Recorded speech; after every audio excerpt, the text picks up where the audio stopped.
construir esse projeto eu vou utilizar na base madeiras de cedrinho que estão parelhadas com 20 milímetros. São 3 tábuas de 22 centímetros de largura que juntas vão resultar aqui numa largura final na parte de trás de 66 centímetros.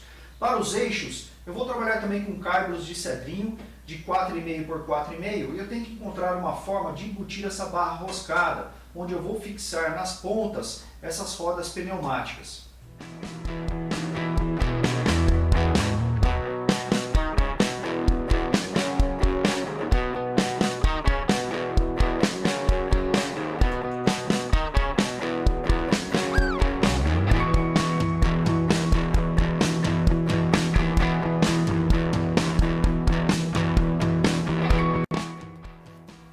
Usar a serra circular portátil para fazer o corte em 45 graus aqui nessa madeira. Para isso eu vou utilizar o gabarito que eu construí para ser utilizado com essa serra.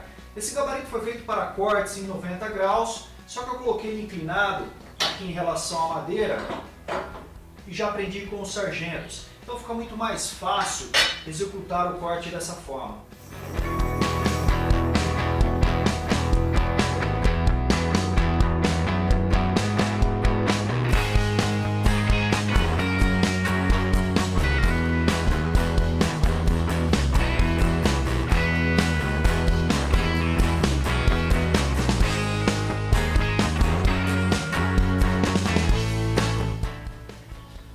Cortar o eixo traseiro 1 centímetro para fora aqui do rasgo que eu fiz. Vamos fazendo as medições corretas, vai ficar com 55. O eixo dianteiro, para manter as mesmas proporções, eu vou fazer o corte do mesmo tamanho. Eu costumo dizer que quase todos os projetos possuem um desafio, que é uma atividade difícil de ser feita ou que necessita um pouco de atenção.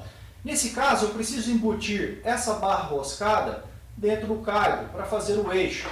Então, eu vou elevar a lâmina da minha serra um pouco acima da barra roscada e vou fazer múltiplos passes da madeira, abrindo um rasgo aqui ao meio. E aos poucos eu vou deslocando a minha régua para fazer o deslocamento do corte. O rasgo tem que ter uma largura grande o suficiente para alojar essa barra roscada. Então, vamos ao desafio desse projeto.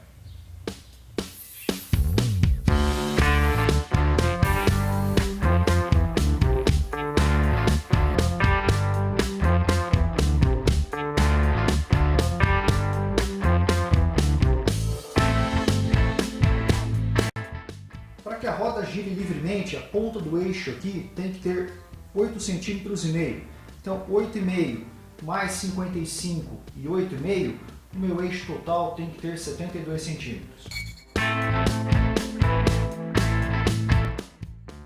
Para prender a barra roscada aqui dentro desse rasgo, eu vou utilizar alguns parafusos bem pequenos transpassados aqui, só para fixar a barra roscada aqui dentro.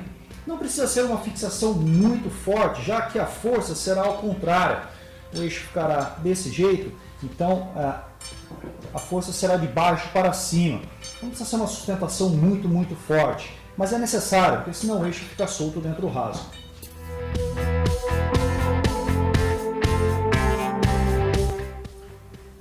Eu montei aqui o eixo traseiro, já coloquei ele no esquadro, deixei ele centralizado entre os dois rasgos que existem aqui. Inicialmente eu vou parafusar somente aqui na madeira do centro. E depois eu preciso trabalhar um pouquinho, lixar aqui as rebabas do rasgo que foi feito. Então, fixando o eixo, eu vou fixar ele de cima para baixo, utilizando alguns parafusos aqui, tomando cuidado para que o parafuso não chegue na barra roscada que está dentro do caibro aqui embaixo. E aí já dá para fazer um teste.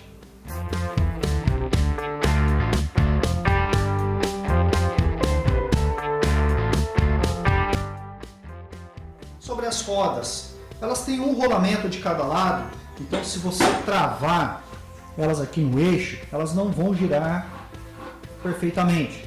Então, o ideal é que você deixe uma folga para que elas rodem aqui livremente. Foi por esse motivo que eu coloquei uma porca e uma contraporca. Então, não deixa tão apertado e faz o travamento.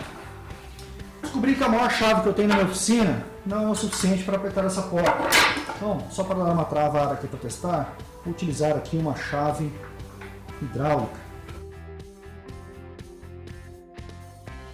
Para prender o eixo dianteiro na madeira e fazer com que ele gire, eu vou utilizar aqui um parafuso 3/8 de cabeça francesa.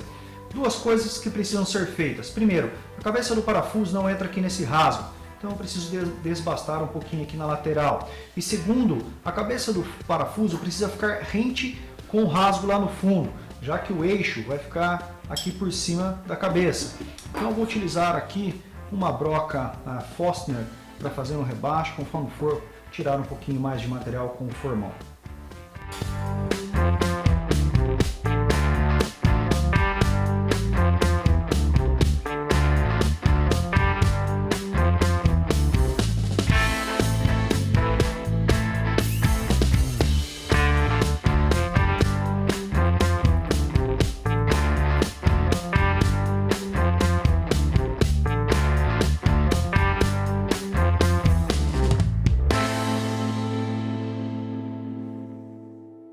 Aí, projeto quase completo. Eu já lixei as madeiras, agora vou dar uma mão de verniz. Eu não vou parafusar essas abas aqui hoje. Tá? Depois de dar a mão de verniz, eu vou esperar mais ou menos uns 7 dias. O que acontece? Como são madeiras brutas, elas podem estar verdes. Então, com o passar dos dias, elas costumam encolher alguns milímetros. Se eu fixar essas abas aqui hoje, e ocorrer esse encolhimento, vão sobrar alguns vãos aqui na junção da madeira. Então, passando o verniz ajuda a selar um pouco a madeira e depois, então eu faço toda essa fixação e o projeto está pronto.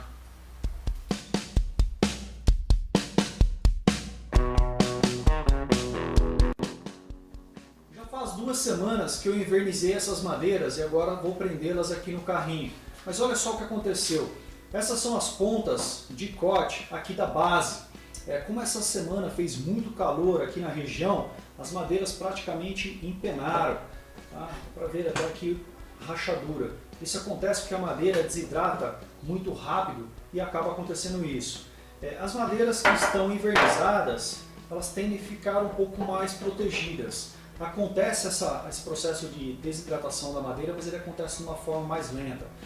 Mas não impediu que aqui a parte de trás, desse lado, acabou rachando. Mas não tem nenhum problema, a parte estética ficou boa assim mesmo. Um outro fator muito interessante é que quando eu cortei essas madeiras, pedi para cortar na madeireira, elas vieram com 225 milímetros. Eu queria 220, ele acabou deixando um pouco maior, justamente em função desse processo de desidratação. Só que medindo aqui agora, ela está com 215. O que isso significa? Que ela reduziu aqui na largura praticamente 1 centímetro.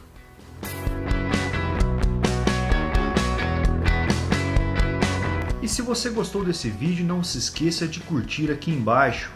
Curta também minha página no Facebook e visite marcenariaamadora.com.br. E até o próximo vídeo, pessoal.